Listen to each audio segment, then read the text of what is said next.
Eu quero convidar você, Henrique, me perdoe, queridão, eu sei que mandei tudo de última hora, mudou tudo de última hora, de novo, Deus mandou mudar a mensagem, então nós mudamos, amém? Eu quero que você projete, por favor, Colossenses, capítulo 1, versículo 13 até o versículo 23, nós vamos fazer a leitura então de Colossenses, capítulo 1, 13 a 23, depois você projeta para mim a partir do slide 15, tá bom? Da redenção. Ontem à noite nós estávamos aqui num momento muito especial, durante a cantata de inverno, experiência com Deus. E foi muito interessante porque, geralmente a gente senta na primeira fileira, mas não tinha lugar para mim ali, não tem problema nenhum, glória a Deus por isso. E eu vim ficar aqui do lado da orquestra. Irmãos, tinha um prato maravilhoso aqui, irmãos. E a Néia tocou o prato com vontade, irmão. Glória a Deus por aquilo. Rapaz, que coisa maravilhosa foi aquilo. Mas eu tive uma experiência com Deus ontem à noite, porque eu estava ali e comecei a ver os violinos, o violoncelo, a viola. Fiquei com a pena do André, só ele ali sozinho, né? E falei, puxa, Senhor, manda mais violeiro para nós, Senhor Jesus. Em violino nós temos, glória a Deus, vários violinos, é uma bênção ter os violinos, tão lindo o violino, mas a viola, irmãos, é bonito, mas só tem o André, eu fiquei orando por ele, né? O pessoal do trompete, eu vi os meninos ali no trompete, os meninos na flauta, as crianças, e aquilo foi enchendo meu coração, e Deus começou a falar no meu coração a respeito de Colossenses, que foi o que eu preguei nos jovens há 2 sábados atrás, sem ser esse sábado ou outro sábado anterior, e eu vim para a aula da Escola Bíblica Dominical, dei aula na Escola Bíblica Dominical, a aula foi maravilhosa para mim, eu não sei para os alunos, amém, irmãos?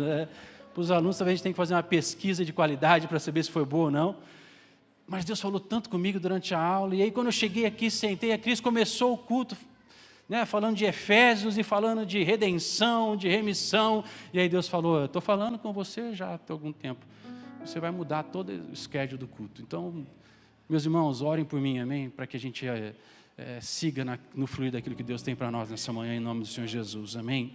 E assim diz Colossenses, então, no capítulo 1, 13 a 23, Ele nos libertou do império das trevas, aleluia, e nos transportou para o reino do Filho do seu amor, no qual temos a redenção, a remissão dos pecados. Este é a imagem do Deus invisível, o primogênito de toda a criação, pois nele foram criadas todas as coisas, no céu e sobre a terra, as visíveis e as invisíveis, sejam tronos, sejam soberanias, quer principados, quer potestades, tudo foi criado por meio dele e para ele. Ele é antes de todas as coisas, nele tudo subsiste. Ele é a cabeça do corpo, da igreja, aleluia. Ele é o princípio, o primogênito de entre os mortos, para que em todas as coisas terá primazia, porque aprouve a Deus,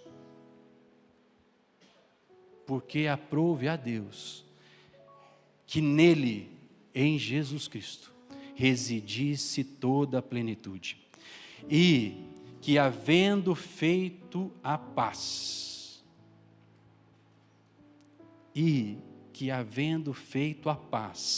pelo sangue da sua cruz, por meio dele, reconciliasse, aleluia, aleluia, aleluia, todas as coisas consigo mesmo, quer sobre a terra, quer sobre os céus. E a vós outros, Ele reconciliou todas as coisas, no céu e na terra, mas agora Ele fala comigo, fala assim, é comigo agora. Não, mas vai falar de verdade. É comigo agora. É o Senhor falando com você. Primeiro Ele falou com a criação, com todas as coisas, agora Ele está falando com a joia, que é você, a sua vida, a sua alma, aquilo que Ele fez na cruz do Calvário, aquilo que Ele conquistou na cruz do Calvário para você. E a vós outros também, que outrora, éreis estranhos e inimigos no entendimento pelas vossas obras malignas. Agora, aleluia, aleluia, porém vos reconciliou. Éramos estranhos, éramos inimigos, mas agora reconciliados. Aleluia. No corpo da sua carne, mediante a sua morte, para apresentar-vos perante Ele santos, inculpáveis e irrepreensíveis, se é que permaneceis na fé, alicerçados e firmes, não vos deixando afastar da esperança do Evangelho que ouvistes e que foi pregado a toda criatura debaixo do céu, e do qual eu, Paulo, me tornei ministro. Pai, essa é a Tua palavra, Deus, fala conosco, em nome do Senhor Jesus, amém. Queridos, a obra de redenção é uma obra poderosa e gloriosa, e ela começa pelo entendimento claro daquilo que Jesus Cristo fez por mim e por você. E Paulo começa dizendo, porque Ele nos tirou, nos arrancou do império das trevas. Então, o que significa isso?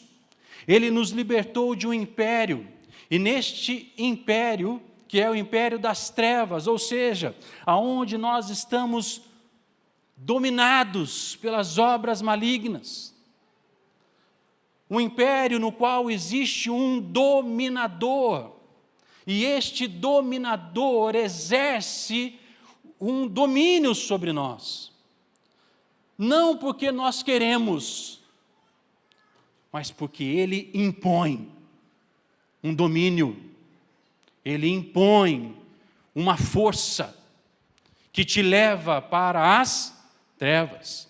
Então Ele nos libertou do domínio das trevas. As trevas nos dominavam, nós éramos das trevas, as nossas obras naturais eram obras naturais reprováveis diante do Senhor. Aquilo que fazíamos não causava nenhum espanto. Por quê? Porque naturalmente era assim que vivíamos, sobre o domínio das trevas. Meus irmãos, eu não sei quanto a vocês, se vocês já tiveram essa experiência de você dormir em outro lugar, que não é a sua casa, amém? Porque na sua casa, você concorda que você já sabe onde estão os móveis, onde está, né, o criado mudo, você já sabe onde está a mesa de centro, você já sabe onde está o sofá. Então, se acaba a luz da sua casa, o que você sabe? Você sabe até onde está a lanterna, ou a vela, né? Ou você sabe onde está o celular hoje, né? Você liga lá a lanterna do seu celular. Mas você já teve a experiência de dormir num lugar diferente, que você não conhece, e acaba a luz? Irmãos, é um desespero. Por quê? Você não sabe onde está a lanterna, você não sabe onde está a vela, você não lembra nem onde está o celular. E aí você tenta sair desesperadamente para achar, procurar, o que você faz? É mesa na canela, é dedinho na cama do pé, na beira do pé, não é aquilo, né? Aí você não sabe se tinha parede, você dá com a cara na parede, é um desespero, irmãos. Por quê? Porque as trevas é a ausência de luz. As trevas é a ausência de direção. As trevas é a ausência de sabedoria. As trevas é a ausência de misericórdia. As trevas é a ausência de limites. Você não sabe aonde estão as coisas, você já não sabe aonde, e aí você anda nas trevas. E aqui Jesus está dizendo que vocês foram libertos do domínio das trevas. Então nós já não estamos mais sem luz, nós temos a luz. Cristo é a resplandecente luz nas nossas vidas. Então ela é uma luz que está resplandecendo. Nada apaga a luz de Cristo na sua vida. E Ele nos tirou do império, do domínio das trevas. Isso é importante nós entendermos. Por quê? Porque é um domínio exercido sobre nós que nos torna cativos, escravos. E agimos como escravos. O escravo não faz o que ele quer. O escravo não tem a liberdade de ir e vir. O escravo não tem a opção ou a oportunidade, agora eu vou ali, eu vou aqui, não. O escravo, ele está preso. dominado. E ele é levado, conduzido por esse domínio para onde o tirano quer te levar. Por isso que ele, na condição de trevas, nos empurra para o abismo. E quão profundo será o abismo? Nas trevas. E a Bíblia diz que um abismo chama. Então você anda no abismo, está no abismo, e quando você tenta sair do abismo, o que é que você encontra? Outro abismo. Por isso que é um domínio que te empurra a viver de uma forma da qual você se torna inimigo da luz, escravizado, preso, dominado pelo tirano das trevas. Mas Cristo Jesus nos libertou do império das trevas, desse domínio, e Ele nos transportou para o reino. Como é lindo ver essa diferenciação entre... Querido, põe 30 minutos só para mim ali, por favor. Essa diferenciação entre império e reino. Porque o império tem um imperador, na sua grande maioria, tirano. Ou seja, ele determina o curso da sua vida. Você não tem escolha. Não, pastor, eu fazia o que eu queria. Lê do engano. Você fazia o que ele queria. Travestido, para quem estava na aula, amém? Já sabe o que eu estou falando. Travestido de liberdade. Por isso que você vê as pessoas agindo em coisas reprováveis, terríveis, mas elas não sentem culpa, porque na verdade elas já estão escravizadas pelo pecado. Então não é a liberdade, é o domínio. Mas Cristo Jesus nos libertou, aleluia. E Ele nos transportou, irmãos, entendam isso. Transportar significa tirar daqui e levar você para cá. Aquilo que era natural aqui, já não é mais natural aqui. Aquilo que era a realidade do domínio, agora é uma outra realidade, porque Ele te transportou, mas Ele te lavou com o sangue da cruz do Calvário. E o sangue nos purifica de todo pecado, Ele nos lava. O sangue vem para nos lavar, para nos purificar, purificar nossa mente, purificar nossos corações, purificar nossas mãos, purificar nossa consciência, purificar a nossa realidade, purificar o nosso coração. Por isso, quando Ele diz isso, Ele nos transportou, Ele nos tirou de uma realidade e agora Ele nos colocou numa nova realidade. A natureza divina de Cristo, agora acessível a nós. Nós somos nova natureza em Cristo Jesus. A palavra do Senhor Jesus diz assim: eis que em Cristo tudo se fez nova criatura, nova criação, nova realidade, nova perspectiva. Ali eu era dominado, aqui eu sou livre. Ali eu era aprisionado, aqui eu me aprisiono por livre e espontânea vontade de ser escravos de Jesus. Enquanto aqui é um domínio tirano, aqui é uma decisão de render-se e se aprisionar a Cristo por amor da causa do Evangelho de Jesus Cristo. Não é uma imposição, não é a graça.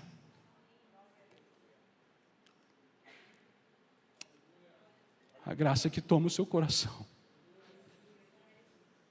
e diz para você: você pode ser uma nova criatura.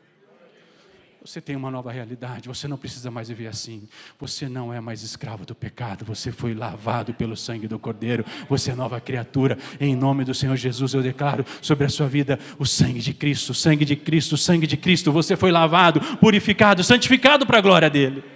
Nova realidade, nova vida, nova forma de pensar e de agir. Já não agimos mais pelo impulso do passado. Agora, agimos pela graça que nos dá acesso à misericórdia, ao amor, à paz. Irmãos, não é que nós não vamos errar. Quero dizer para vocês, eu sou o primeiro a dizer, eu erro. E quão terrível é saber que a gente erra. Mas aqui, no império, a gente erra. Está tudo bem. É natural. Faz parte. Aqui não. Aqui não. Aqui a gente erra. O Espírito Santo Deus vem e nos convence. E se nós estamos quebrantados, nós declaramos, Pai, perdoa as minhas faltas, assim como eu tenho perdoado aqueles que me têm ofendido. E eu me levanto para uma viva promessa. Cristo em vós, a esperança da glória. Cristo em vós, a esperança da glória. Então Ele nos transportou para o reino. E no reino do Filho do seu amor. Então, quem é o rei deste reino?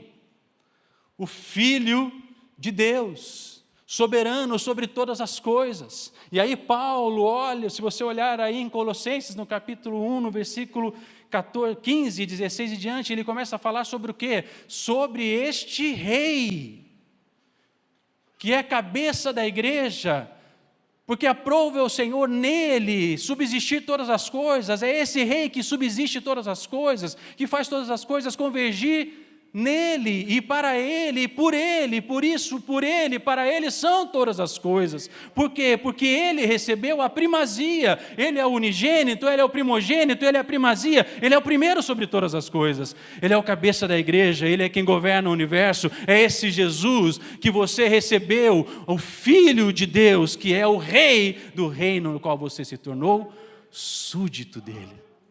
Súdito dele, por uma decisão de eu me rendo, eu o aceito, eu o recebo.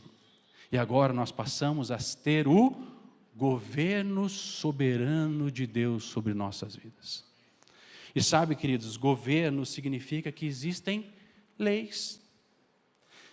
Governo significa que existem princípios, mandamentos, ordenanças, que nos são dadas para quê? Para que em submissão e obediência nós nos coloquemos debaixo deste governo. Lá no império, o imperador é tirano, ele determina, se você não faz, já era. Aqui não. Aqui é um governo que é exercido pelo amor, pela graça, pela misericórdia. Então o Senhor espera o que de mim e de você? A submissão em amor. Eu me submeto aos mandamentos, eu me submeto às ordens, eu me submeto às ordenanças por amor. Porque eu creio em Jesus Cristo, porque eu o recebi e agora eu escolho obedecer a Deus e ser governado por Ele. Então é um governo que começa a nos dar promessas e esperança. A primeira promessa, todo aquele que nele crê tem a vida eterna. A sua história não acaba quando você fechar os olhos neste mundo, porque você estará reinando com Ele eternamente em glória, aleluia. Mas há algo interessante, porque ele fala no versículo 14 a respeito de redenção. E a redenção é a ação ou o feito de redimir, de reparar um erro. Então a redenção em Cristo Jesus significa que Jesus reparou um erro. Qual erro? Aulão, amém, irmãos? Estamos num aulão aqui, amém? Está liberada a participação no culto, amém, irmãos? Não deixar o pastor sozinho, né? Qual foi o erro que ele reparou? Indesculpáveis são os homens, porque decidiram adorar a criatura, ao invés de adorar ao... Por um só homem entrou o pecado no mundo. Por um só homem o pecado perderá sua força. Por quê? Porque na cruz do Calvário Jesus reparou o erro. Aleluia. Agora podemos alcançar perdão. Agora podemos ser desculpados da nossa culpa. Agora nós podemos ser inocentados daquilo que era a nossa responsabilidade. Por quê? Porque Jesus, pela redenção, pelo ato, pela ação, por favor, grava isso na sua mente, no seu coração, não foi simplesmente por uma palavra, mas foi por uma ação. Jesus decidiu subir na cruz do Calvário e morrer em sacrifício no meu lugar e no seu lugar. Jesus não ficou no discurso, Jesus ficou na ação, no ato. Então, Ele pagou o preço da minha e da sua condenação. Ele se fez condenação por mim e por você. Ele se fez maldito por mim e por você. O pecado, a culpa, a cédula de dívida que era minha e sua, Ele pregou na cruz do Calvário e as expôs publicamente e disse: está pago, já não há mais condenação para quem está em Cristo Jesus. Aleluia! Eu, se eu fosse você, estava dando pulo na sua cadeira, dando glória a Deus, aleluia, porque foi isso que Jesus fez. Ele nos redimiu de todo o pecado. Ele assumiu a culpa que era minha e sua. Ele reparou o erro de fazer uma retratação. Queridos, em determinado momento Jesus está na cruz do Calvário e ele sente o abandono do Pai. Ele estava retratando aquilo que era meu e seu. Mas Deus amou o mundo de tal maneira que Ele deu o seu Filho unigênito para que todo aquele que nele crê não pereça, mas tenha vida eterna. Quantos aqui creem em Jesus? A obra da cruz é sobre você. O sangue de Jesus é sobre você. As promessas do Senhor é sobre você. Você agora está em Cristo Jesus. Aleluia, louvado seja o Senhor.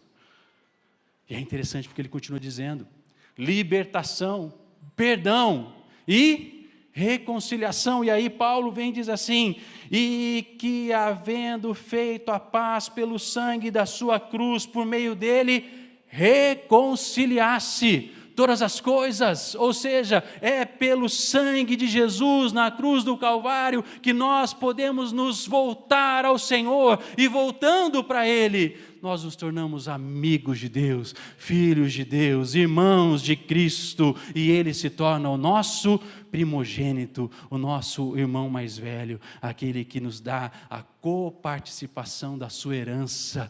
Isso tudo é obra da redenção, é pelo sangue de Jesus que Ele reconciliou, que Ele exerceu a redenção, que Ele nos redimiu, ato de oferecer algo a alguém para reparar um erro.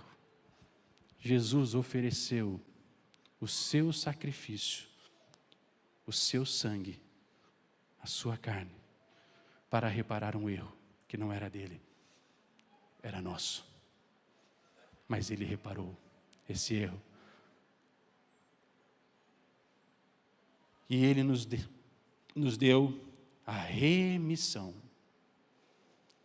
Porque Paulo diz ali no versículo 14, se você olhar, pela redenção e pela remissão. Então a redenção nos reconcilia, nos liberta, repara um erro. E a remissão? Livramento da escravidão. Nós éramos escravos, já não somos mais, aleluia. Agora nós somos livres e nos submetemos por amor e por obediência. Ou prisão, remissão ou perdão de pecados, permitindo que sejam apagados da memória. E a palavra do Senhor diz que o Senhor Deus joga as nossas culpas, os nossos pecados no mar e para lá não volta. Posso só fazer um parênteses? Sabe quem volta para o mar do esquecimento? Sabe quem gosta de mergulhar no mar do esquecimento? Vocês vão ficar tristes comigo? Sério mesmo? A gente ama mergulhar no mar do esquecimento para relembrar de coisas que Jesus Cristo já nos perdoou, já nos livrou, já nos libertou, mas nós ficamos muitas vezes ressentindo, ou seja, mergulhando no mar do qual já nós não pertencemos mais. O Senhor Deus não volta para lá, queridos. Mas por meio dele, pelo sacrifício dele, reconciliasse todas as coisas. Mas é interessante porque ele continua dizendo, como se nunca tivessem sido cometidos, ou seja, nós fomos justificados, inocentados da nossa culpa. Você é justificado pelo sangue do Cordeiro, amém? Você é justificado pelo sangue do Cordeiro. Já não há mais condenação para você, já não há mais condenação para você. Para aqueles que estão em Cristo Jesus não há mais condenação. Você foi justificado, você foi redimido, há redenção sobre você. A remissão da penalidade, ou seja, da culpa. Indesculpáveis são os homens, mas pelo sangue de Jesus nós fomos desculpados. Porque o sangue de Jesus nos liga com o Senhor de volta, nos reconcilia, nos redime e traz a redenção sobre nós para a glória dele. Amém, irmãos? Agora, porém, e aqui eu acho lindo, maravilhoso e tremendo, porque ele diz assim, agora. Diga assim comigo, agora. Sabe, queridos, agora nos traz a condição do presente. Agora significa neste momento. Essa é a nossa realidade, esta é a nossa vida, essa é a nossa perspectiva, essa é a nossa esperança. Agora, porém, vos reconciliou, ou seja, ele pagou o preço, ele pagou a penalidade, ele pagou a culpa para que você fosse inocentado, justificado, redimido, liberto. Você é livre de toda e qualquer acusação. O diabo fica soprando a acusação contra você, mas a sua verdade é, fui escolhido, fui achado, fui redimido, fui perdoado. Essa é a realidade sobre nós. E por isso nós podemos andar em liberdade, por isso nós podemos andar como santos na luz, aqueles que se separam do pecado, se separam deste mundo e começam a andar como santos na luz, brilhando a luz de Cristo, vos reconciliou no corpo da sua carne, mediante a morte. Então a redenção significa uma obra perfeita, que significa completa. Amém? A aula de hoje? Quero deixar uma canja para vocês. Escola Bíblica Dominical está benção, irmãos. Tem um pastor dando aula lá, vocês não fazem ideia.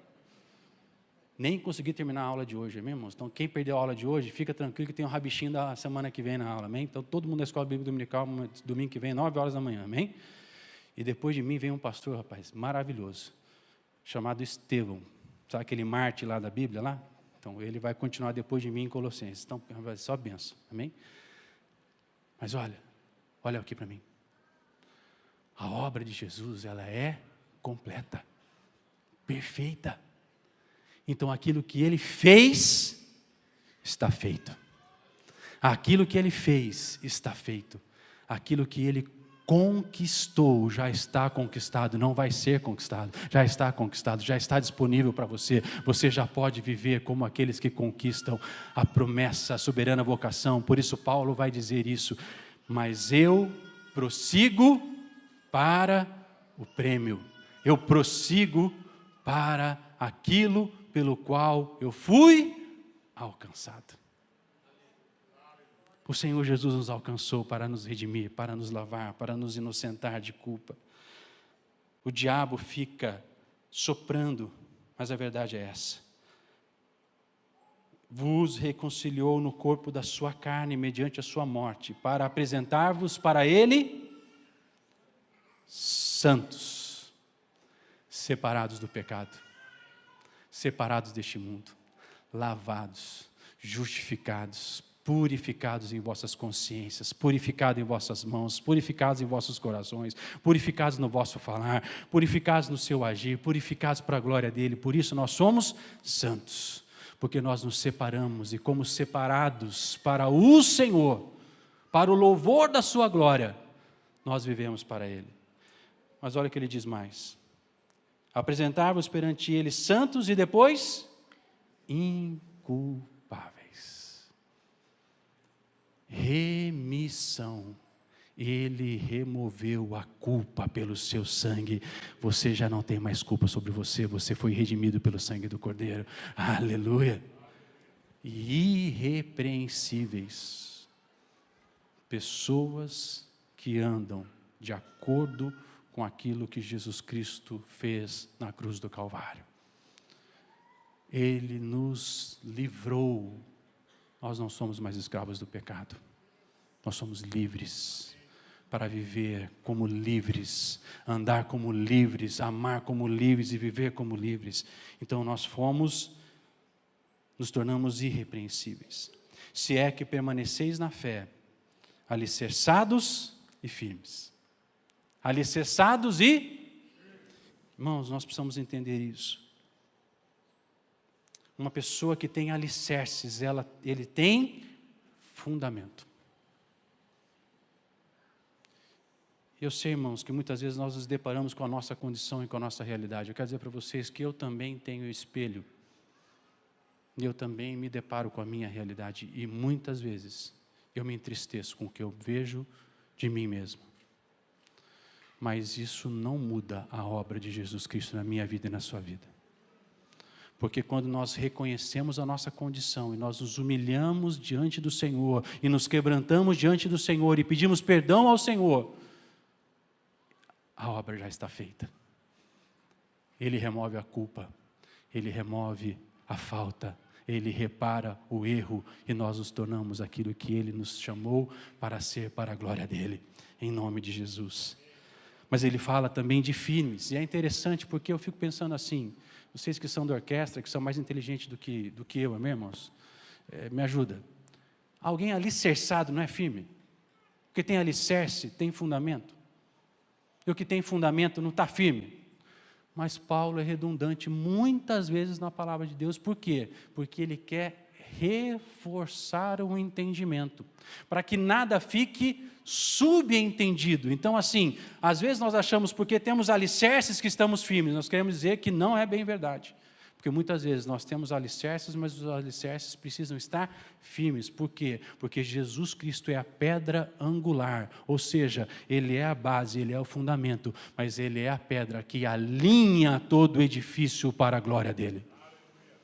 Então, precisamos sim de fundamentos, alicerces que vão dar estabilidade, mas precisamos da pedra angular, que é o endireitamento da obra do sangue do Cordeiro na minha vida e na sua vida. Já não seremos mais, eu era um menininho torto, morava numa casa, não, na nossa casa há uma pedra angular. Eu sou um menininho reto que moro numa casa reta para a glória do Senhor Jesus e que está crescendo em retidão diante do Senhor, porque eu fui liberto, porque eu fui redimido, porque eu fui lavado, porque eu fui justificado, e a obra do Senhor gera mudanças em nossas vidas. Por isso ele diz, alicerçados e firmes. Mas abra agora a sua mente, por favor. Não vos deixando afastar da esperança do Evangelho. Meus irmãos, o Evangelho é o poder de Deus. Você não será mudado porque você quer, você não será mudado porque você deseja. É maravilhoso demais você querer e você desejar. E nós precisamos almejar isso. Mas o que nos muda é o Evangelho. O Evangelho é o poder de Deus. Por isso precisamos entender que nós não podemos nos afastar do Evangelho. Então a obra perfeita, a obra completa, transforma Jesus em suficiente Salvador. Ele nos resgata do pecado. O pecado já não tem mais força em nossas vidas. Suficiente Redentor. Ele nos libertou do império das trevas. E suficiente remidor. Ele nos livra da culpa. Agora nós fomos perdoados, justificados, achados nele. Amém? Neste reino, em que Jesus Cristo é Senhor, há redenção, ou seja, há liberdade para os que eram espiritualmente cativos. O preço pago é a morte de Jesus. Essa redenção está intimamente ligada com a remissão de pecados. E eu encerro então dizendo isso. A redenção liberta do poder do pecado. O pecado já não tem mais poder sobre você, meu irmão. Eu declaro, o pecado não tem mais poder sobre você. Mas pela remissão, Ele removeu a culpa. Nós já não somos mais culpados. Nós somos perdoados.